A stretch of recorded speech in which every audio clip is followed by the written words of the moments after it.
রান্না করছি পুঁই শাক মাছের মাথা দিয়ে। তেল গরম করে তার মধ্যে পাঁচ ফোড়ন, শুকনো লঙ্কা ফোড়ন দিয়েছি।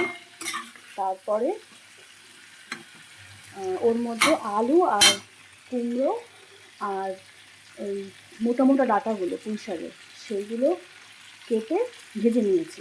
তারপর দিয়েছি অল্প হাফ চা চামচ মতন আদা বাটা, একটু 1 চা চামচ মতন ধনে গুঁড়ো, জিরে গুঁড়ো, অল্প একদম অল্প গরম মশলা গুঁড়ো, হলুদ সমস্ত কিছু দিয়ে একটু কষিয়ে নিয়েছি। দেখতে পাচ্ছ? মাছের মাথাটা একটু ভেঙে দেবো পরে। এখন ভাঙছে না, এটাকে ফোন তো কড়াইটা ভালো করে ধরে নিয়ে তারপরে ভাঙতে হবে। তো ফোনটা রেখে পরে ভেঙে দেবো। এর মধ্যে এবার এই যে পুঁই শাকগুলো দিয়ে দেবো। তারপর থেকে দিয়ে দেবো 2-4টে চেরা কাঁচা লঙ্কা। ঠিক আছে? দারুণ খেতে হয় কিন্তু, ঘরোয়া রান্না প্রত্যেকেই জানে। চলো আমি তো পুঁই শাকটা দিয়ে দিই, মাছের মাথাটা দেবো, ভেঙে দেবো একটু পরে। এর মধ্যে স্বাদ মতন নুন দিয়ে, নুনটা এখন দেবো না, নুনটা আমি যেহেতু এই কষানোর সময় নুন দিয়েছি, সমস্ত কিছু ভাজার সময় নুনটা যেহেতু দিয়েছি, পরে শেষে নামানোর আগে যদি দেখি একটু নুনটা কম, সেক্ষেত্রে একটু নুনটা অ্যাড করবো। এখন এটা ভালো করে সিদ্ধ হোক।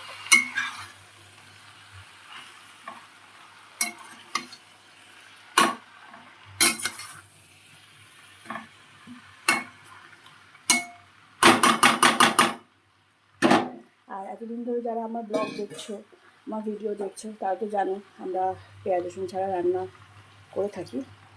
একটু অল্প জলটা দিয়ে দিলাম, যেহেতু মাছগুলো ভেজে না বাটিটার মধ্যে রেখেছিলাম, পুরো তেলটা ছিল, তেলটা একটু জল দিয়ে মিক্স করে একটুখানি দিয়ে দিলাম। তো এবার ঢেকে দেবো, আস্তে আস্তে হোক। এটা কী মাছ বলো তো? এই মাছটা আজকে আলু দিয়ে রান্না করবো। অনেকগুলো মাছ আছে, এটা পরের দিনও হয়ে যাবে, মানে সানডেতে, সরি সানডে বলছি, মানডেতে হয়ে যাবে। আজকে যা হবে হবে, যা খাবো খাবো, তারপরে থাকলে সোমবার দিন হয়ে যাবে। গতকালকে মাটন করেছিলাম, সেটা একটু রেখে দিয়েছি।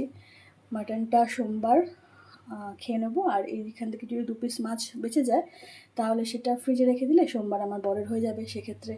আর সোমবারের দিন অত কিছু রান্নার ব্যাপার নেই, কারণ সোমবার বলছে ছেলের স্কুল শুরু হবে, আর আমাকে মনে হয় ছেলেকে স্কুল থেকে আনতে যেতে হবে। সেক্ষেত্রে একটু তাড়াতাড়ি রান্না হয়ে গেলে বা রান্না কম থাকলে আমার একটু সুবিধা হয়। তাড়াতাড়ি ঘরে কাজকর্ম সেরে পুজো টুজো দিয়ে তারপর ছেলেকে আনতে যাব। তো এই হচ্ছে ব্যাপার। তো চলো পরে আসছি, যখন একেবারে সব কিছু রান্না হয়ে যাবে তখন তো সেই ভিডিও তোমাদের সঙ্গে শেয়ার করবই। তো চলো।